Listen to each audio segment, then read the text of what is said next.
Hello, good morning, শুভ কাল, শুভ সকাল। আমি আজকে আমার গ্রামের বাড়ির দিকে এসেছি। তো গ্রামের বাড়ির দিকে এসেছি আজ আমি রাস্তায় বার হয়েছি। তো আমাদের গ্রামটা দেখতে পারো।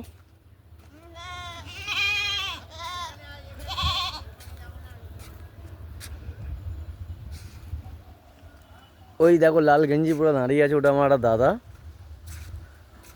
দাদা। তো এই পোলা গাছ সত্যি গ্রামটা, মানে গ্রামের বাড়িতে এসেছি আমি। আমি এতদিন গ্রামের বাড়িতে এসেছি কিন্তু আমি কোনো সময় বাইরে বার হতাম না। আজকে আমি একটু বাইরে বার হলাম, কেন সকালবেলা ঠান্ডার ওয়েদারটা দেখার জন্য। তো তোমরা শেয়ার, লাইকস, কমেন্ট করো ভাই বোন মামাসিরা। তোমরা ভালোবাসা না দিলে আমরা এগোতে পারবো না। ভালো থেকো।